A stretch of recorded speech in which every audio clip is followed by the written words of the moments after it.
Hello, hello, hello, and thank you so much for joining me for Daily Spark with Dr. Angela. I am your host, Dr. Angela Butchester. Today we are talking to author Bri B, and we're talking about the value of family. Family is so important to me, and I'm pretty sure it's important to you as well. We are going to talk about her newest book, and I know that it is really going to tickle your fancy. Well, without any further ado, I'm going to let Bri come on and tell you a little bit about herself. She has such a wonderful story to share. Good morning, Bri. How are you? Thank you so much for joining me. Thank you so much for having me. I'm so glad you were here. Now, I love books that are especially written for our children. So many times I have authors on, and it's, a heavy subject or it's for adults. But this time, this is something that our little ones get to enjoy as well. Now, before we talk about your book, though, I want to ask you this. Tell us about who you are in your own words. On the back of this book, you've given us a snippet of your bio, but I'd love for you to share in your own words. Who are you? I am Bri B, the author of the book, of course. I have been writing since I was 11 years old. I've always been inspired to write just because I have such a creative imagination. Sometimes I don't even know where these thoughts come from. But I draft it and I just create books, and people seem to really like them.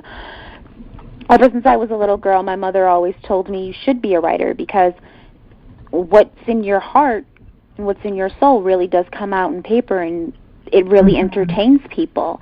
And it can also teach people lessons about whatever you want to preach about. I currently go to Northeastern University. I just graduated. Yay! Yeah, thank you. I've written 3 children's books so far, and this is my second chapter book, Hender Nathaniels, and it teaches you about how to really appreciate your family. But this person's a spirit. He's not a human being, so it's coming from a spirit. So.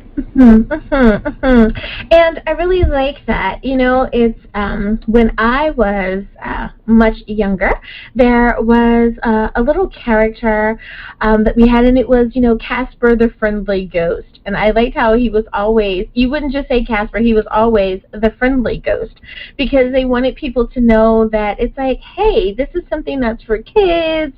So, he's not walking around, frightening children, but instead he's trying to be, kind and gentle. So when you mentioned that, it made me think about that. So I want to ask you, go ahead. Yeah, I'm sure it did make you think about that, and that's one of the reasons I was inspired to write this as well. Casper, I grew up on Casper too. I've seen his movies, and I was inspired by that a lot. But this particular ghost, he didn't haunt at all. He taught, and I feel like you get a little fearful, fearful of Casper, and he's really friendly. Hender, he has his moments, so we'll see, but he's more of a teacher. He has a little bit of a temper. Casper was always friendly. Hender's got a temper. So I definitely had a lot of fun with this character. Gotcha. Now, what made you come up with this, creative idea? The fact that, that you chose to do it in this form as opposed to it being a dog or anything else? I chose to do a spirit because when someone has passed that's close to you and you feel them still around you, I chose to do a spirit just because it seems so much more real. He wasn't just a fog. He was more than that. He was human at one point, and that's what really inspired me the most.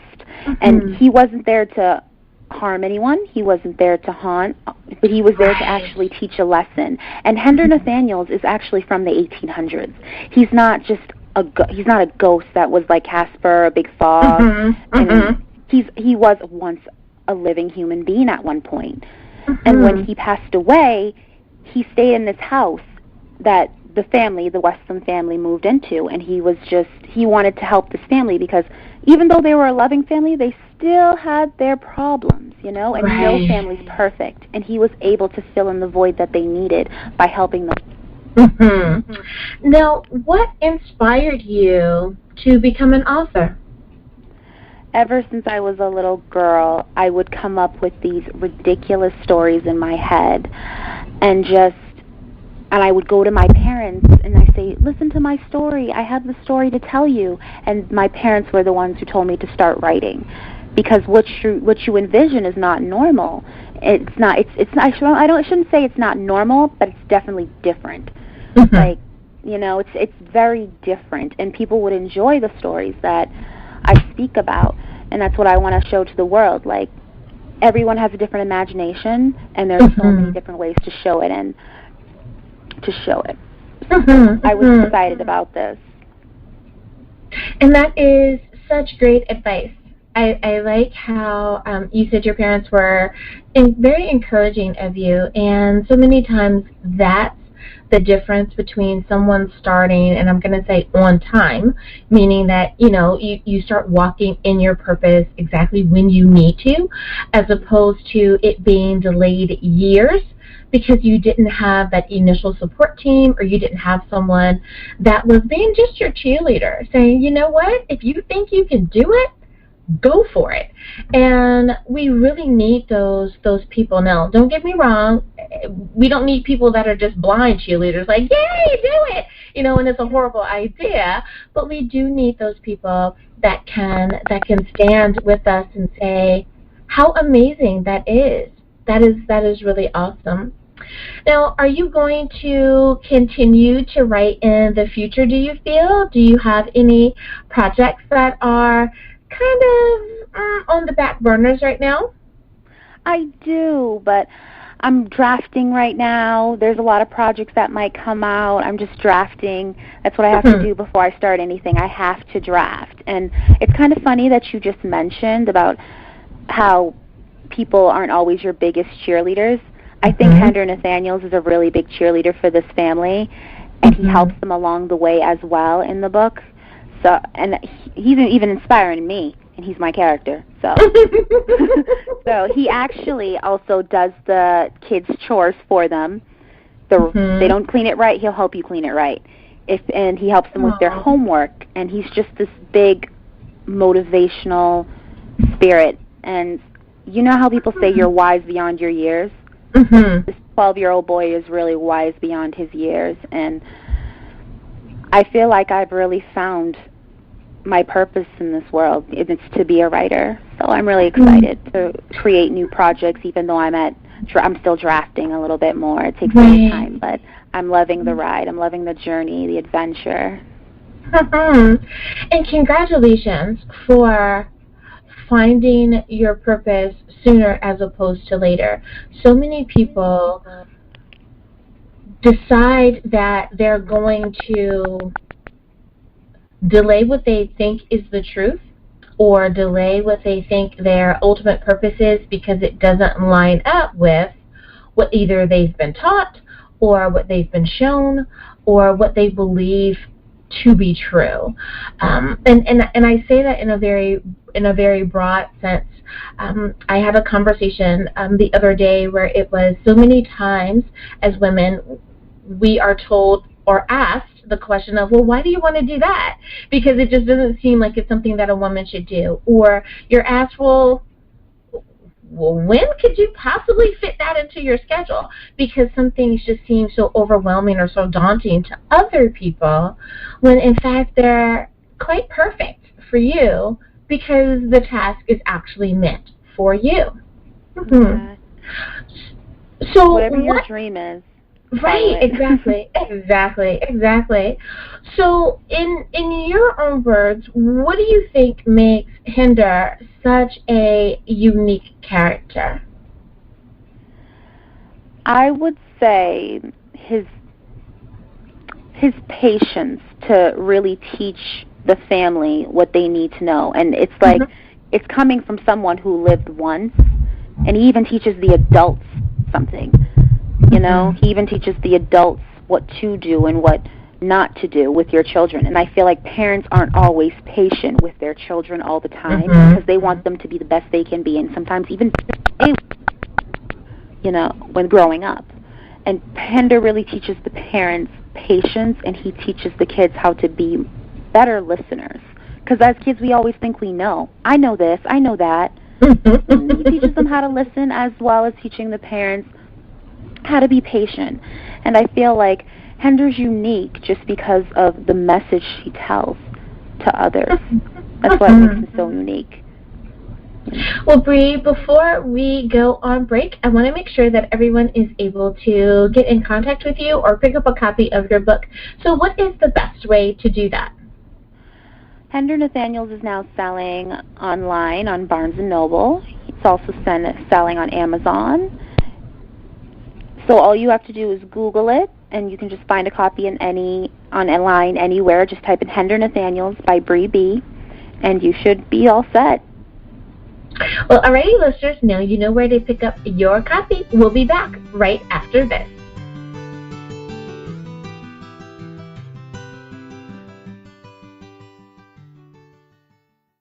Being a new mom brings lots of worries. One of my biggest worries with my little one was bath time. That was until I found the Omni Bath Visor. Now your little one can be protected from ear infections and dry drowning. Just slip the Omni Bath Visor over your baby's head at bath time, and water rolls right over the bill. Plus, the Omni Bath Visor is recommended by leading pediatricians. Bath time has never been more fun without the tears or phobias. Buy your Omni Bath Visor today on Amazon. Are you sick and tired of going to the big retail chains and just not finding anything you like for a price you can afford? Fashion Affair is not like the big box stores. We realize the need for women's fashion at an affordable price. At fashionaffair.com, you'll find everything from apparel, accessories to shoes, beauty products, and so much more for today's modern woman. We even have a kids section. Start saving today by going online to fashionaffair.com. That's fashionaffair.com.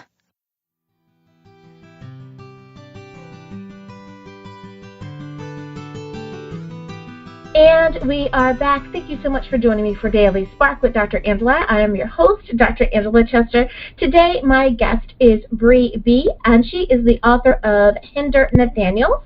We are talking family values today, and as we know, family is so important, not only to me, but to our listeners as well.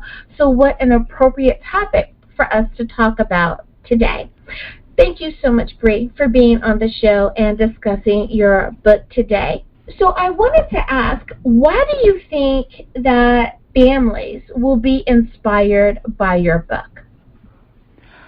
I think families will be inspired by this book because it's coming from somewhere else, another person, a character, and it's not coming from someone you're close with. It's just coming from an outside force.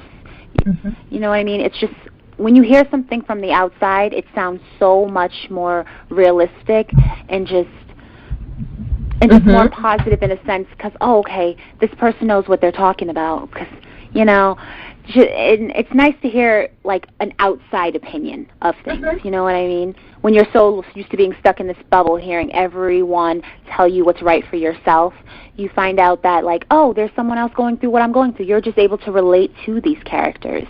And I feel that's why people can relate to this book. You can relate to the character. If there's a father out there, a mother, or a teenage girl who's going through some stuff with her family, or a little girl, a 7-year-old girl who doesn't really know how to tell her family how she feels about certain things. And I just think these characters really speak to families.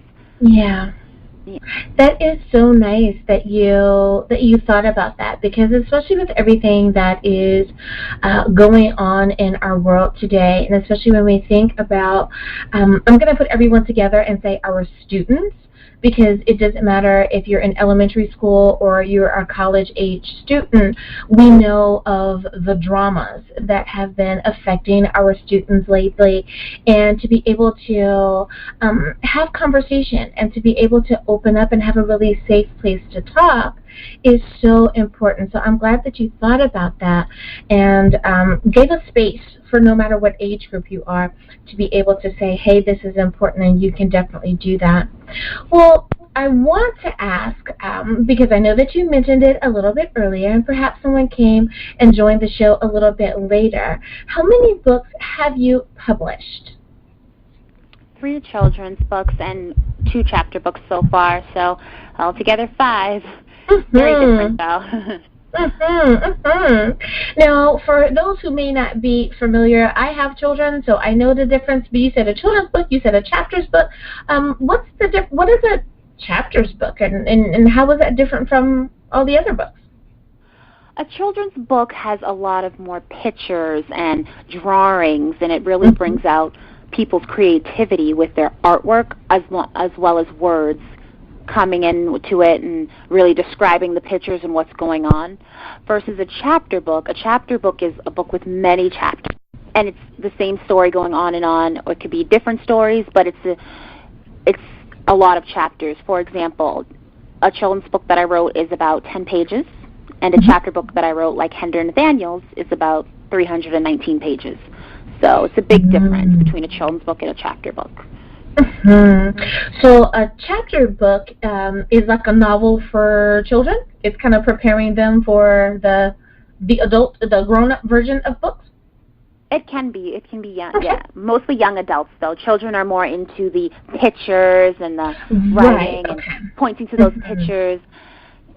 Chapter books are more reading a lot of chapters and just really taking in the story. Right, so you don't need as many pictures to get you along, so more for young adults. Got ya. Now, what do you think that this particular book, Hender Nathaniels, what do you think that this particular book can teach young adults, or can teach the adults that happen to be either listening or reading along? Hender Nathaniels, for children, it's definitely going to teach them to listen to their elders a lot more, because they're wise beyond their years, and listen to the positive messages that is being given to you as a young child. For adults, it's going to teach them how to listen to their children, even if what they're saying, your child's saying, you don't believe it, or you think, oh, you're just a child, don't listen to her or him. They'll learn to listen to their children. Like, my child actually knows what she's talking about. You know, it doesn't matter how old they are. They do have a purpose in this world, and there's a reason by why they say and do things. And I was inspired by this because I went through the same thing with my parents. Listen to my stories. I have good things to say. And it teaches young adults that their voice matters, no matter what age you are. And it also teaches adults to listen to their child and really be patient with their child. And that's what Hender Nathaniels does. He's the mediator for this family. Listen to your kids, and you and adults, be patient with your kids. And that's what I really like about the story. You know, you really touched on something there with be patient. I think so many times adults expect for children to be little adults, you know, that they expect to be able to have conversations many times with them the same way that they would have a conversation with a peer. And I'm not talking about intelligence. I'm talking about being able to be patient and allow that little person or that young child to formulate their idea, what they want to say, and to be able to articulate it. And they may not be able to do it quite as quickly as an adult would be able to. So that you're really saying something there when you say to be patient. And I think that that's something that all adults probably need to learn how to do, and that is just be patient, even with just one another, not to mention our children as well. Now, how would you describe your writings? I would say my writing's very creative. There's definitely a lot of my characters speaking up for themselves. I would describe it as creative.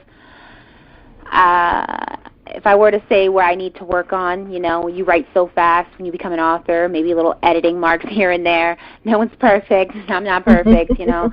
There's always that little error that you're like, oh, why couldn't I fix this, or why couldn't my editor catch this?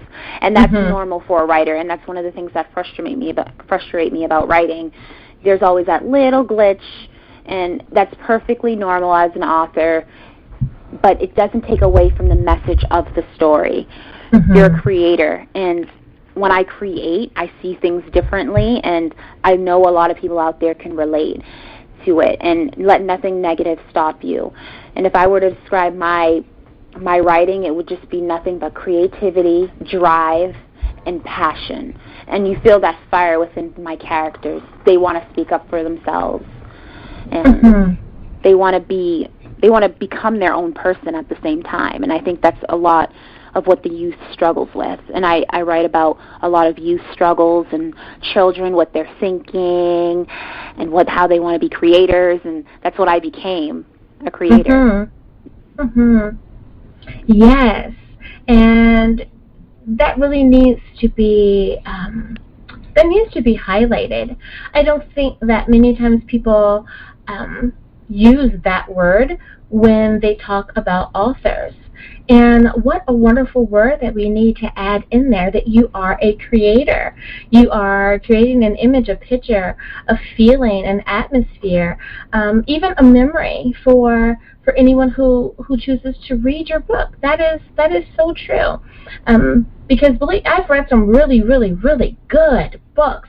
And boy, that was one of the things that you said. Did you get to page 33? Oh my goodness, I was in there. I was on the journey. It was amazing. Couldn't put the book down. That is so true. What a great word to add to recognize an author. Now, what would you say are some of the biggest challenges that writers have today?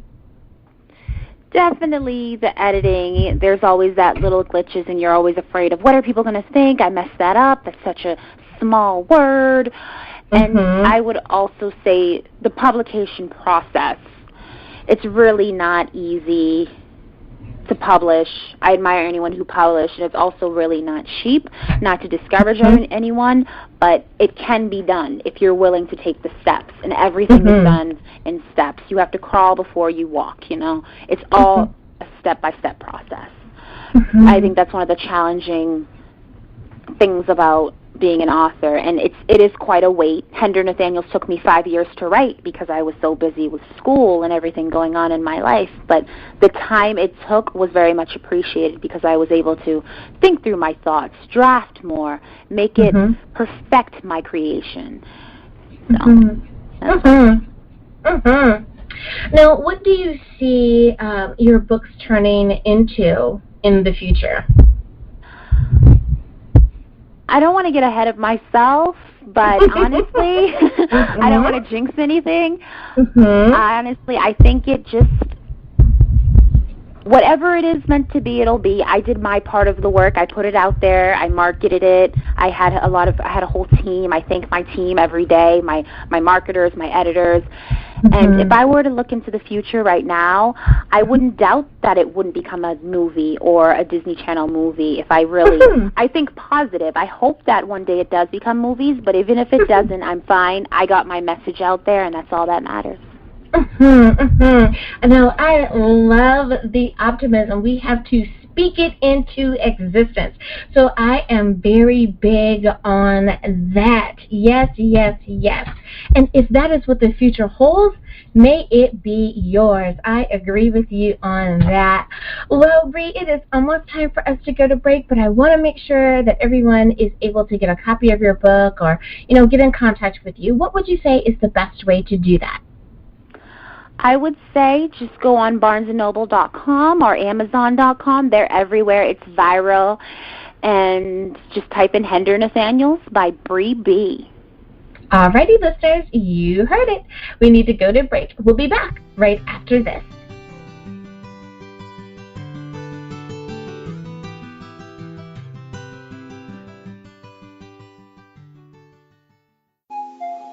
Smell Good Spa, for the women who are making a conscientious change in their personal care products.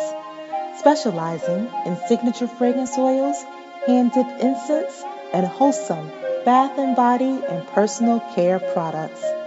Smell Good Spa. Use code HELLO25 for 25% off your order. Live good, feel good, smell good wholesomely. SmellGoodSpa.com. Are you ready to ignite your Christianity? Grab your copy of this amazing new book called A Heart Aflame, 10 Days to Ignition by top author John Willis Williams Jr. This book will give you the spiritual passion you need and will get you moving forward in your faith. This book will be hard to put down. It's now available at Amazon, iTunes, and Barnes & Noble. A Heart Aflame by John Willis Williams Jr. Get your copy today. Hi everyone, Dr. Angela here. Did you know that Daily Spark is now on Facebook? That's right, you can visit with me at facebook.com/Daily Spark with Dr. Angela. I want to know more about what you're thinking.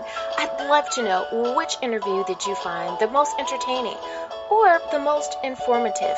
I want to talk to you, and I want you to be able to talk to me. Simply visit facebook.com/Daily Spark with Dr. Angela.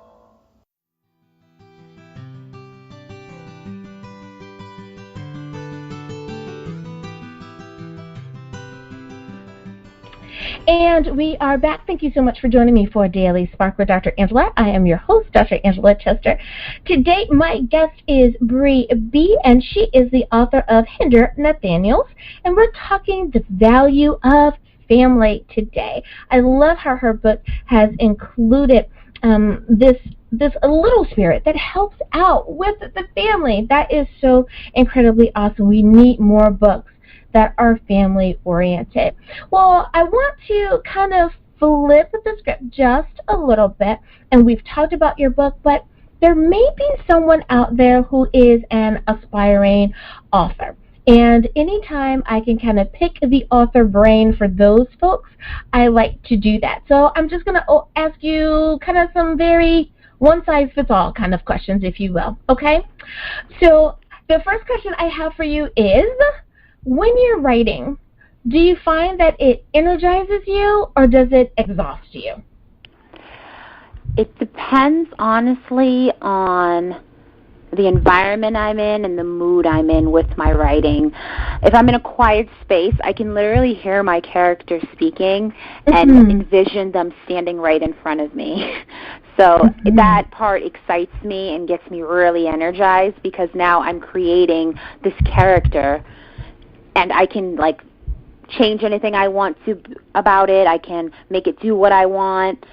And it's almost like creating your own puppet.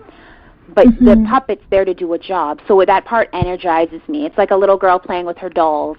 It just energizes me. The part that exasperates me and, like, makes me feel a little drained is when the character is having to go through an emotional roller coaster. I'm a very emotional person, and when your character is going through something that's hard to get through, you become that character, and you can feel their pain. And that's why I'm able to relate to people through the characters that I create, because I write about what goes on in the world. I do add a little bit of fantasy, of course. I'm not always realistic. I'm not always practical. But I do create characters that go through struggles just like human beings every day. How am I going to make it through college? I don't have enough money. How am I going to make it through high school with this big bully? That's what my writing expresses in my characters. So it has its moments. As you create this character, you're feeling their mood. So that's like a big part of me being an author, feeling their energy, their mood. No, I love that answer, because I could see how that would be true. Like you said, if the character is going through something, if it's a really good book, we can feel that character is going through something, and that's also going to be a talking point. That's a selling point too, if you will, because you're going to share that with someone else and says, like I said, oh my goodness, did you get to that part when this, that, and the other happened? Oh, it's so heartbreaking. And we can really feel that you put so much into that. So I can understand that. Now, do you think that there are, for aspiring writers, do you think that there are any, for lack of a better word, like any traps?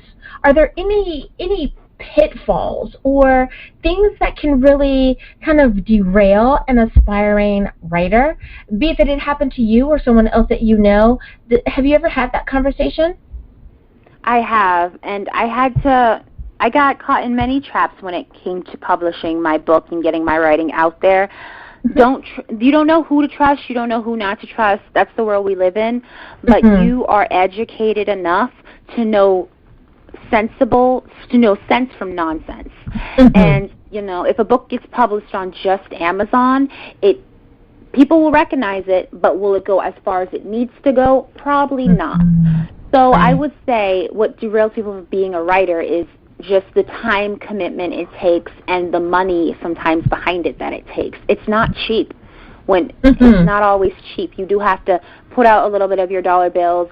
And when I say put out some dollar bills, I mean save a couple of dollars on the side. And before you know it, it will be more than you think it was. And it will be more than it was before. So definitely there are barriers, but it's all about patience. Writing and creating, it's all about patience. So what if it takes you 5 years? So what if it takes you 10 years? It's about patience. And also, I want to let the world know this. Do not become an author just for any type of money or any type. Do it because your spirit tells you to do it. Do it because you really want to do it. And do it the right way. Don't rush anything. And it does take time. Such a wonderful bit of advice. Okay, listeners, I hope you're getting these nuggets of wisdom because it is really, really good stuff.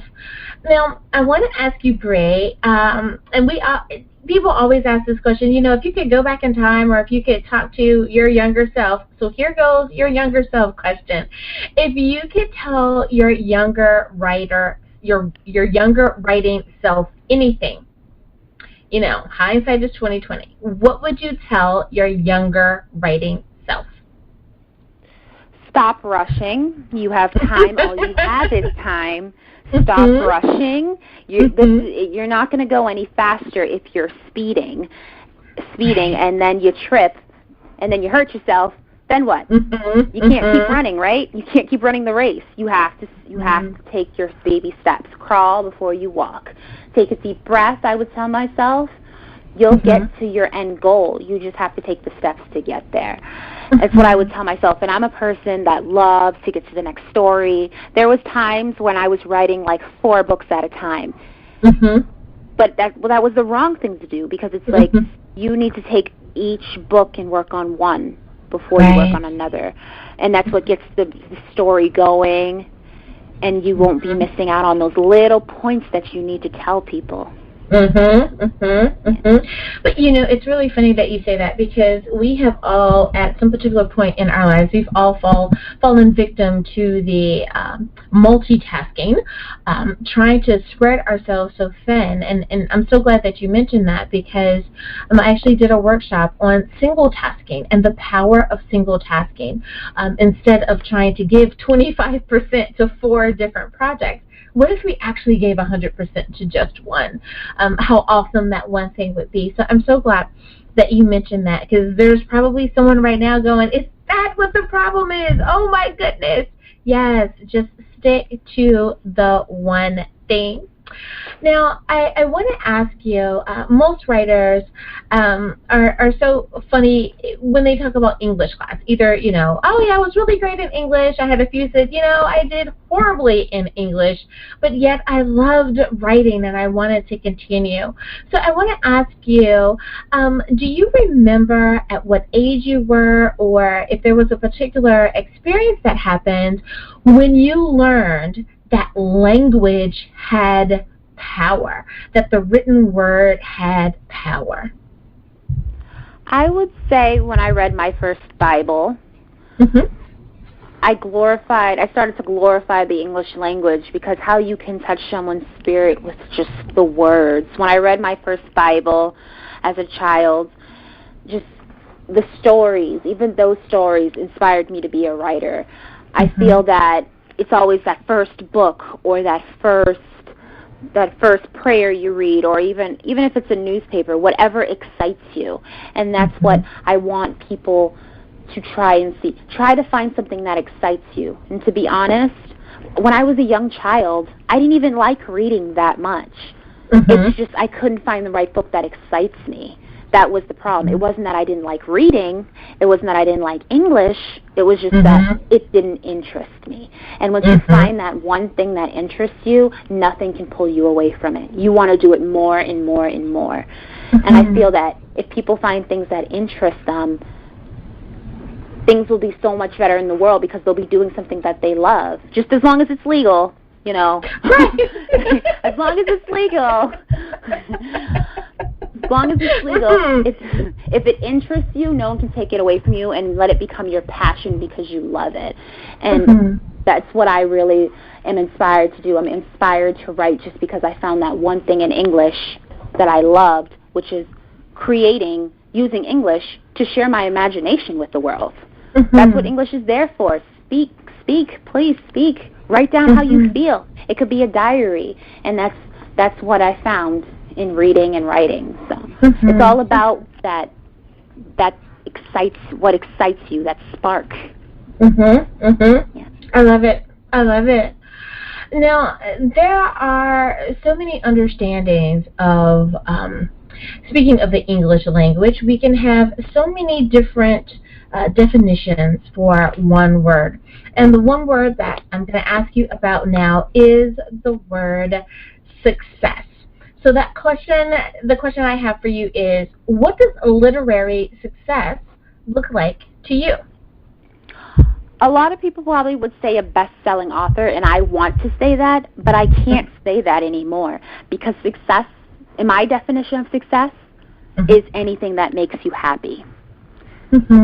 How are you going to feel if you become a bestseller but you're not happy with that book or that product you put out into the world? Then the bestseller means nothing to you. It's just like, oh, okay, yeah, I did that. I want to be excited about what I wrote about, excited about what I'm talking about, through what I'm speaking about through my characters. That's what I really want people to get excited about. And I'm excited to say that I'm a success today because I was willing to be patient with myself and create these characters. And my idea of success for myself is anything that makes you happy. That's all success means. Anything that makes you happy. Anything that makes you happy. I love that answer because that's so true. Because success isn't going to look the same for everyone. For some people, it's like, well, I need a mansion. And other people are going, what am I going to do with 10 bedrooms? I just need a 3 or 4 bedroom house. I only need 2 cars. I don't need 10 or whatever it is, So I can agree with you on that one. So speaking of having your books on Amazon or Barnes & Noble or any of the other places where books are sold, I want to ask you, do you read your book reviews? And how do you feel about them, good or bad? Hender Nathaniels hasn't popped up with many book reviews because it just came out May and it's pretty fresh. But I think I've read 2 and I feel fine about them. The thing about book reviews to me is even if you think my book is bad and someone thinks my book is good, either way I'm pleased. Thank you for taking the time to listen to me. Thank you. Either way I'm pleased. And I feel that way because I did this so everybody can have a reaction, whether it's good or bad, and it's more of a positive reaction than a negative reaction, because I know I said some positive words to these characters, and even if I don't have 5 stars at the end of the day, I feel like I'm my own star. I created this, and I'm passionate about it. And last question for you, and this doesn't have to necessarily stay within the children's genre, and that is, are there any particular writers that inspire you? And if so, why do they inspire you? I would say J.K. Rowling.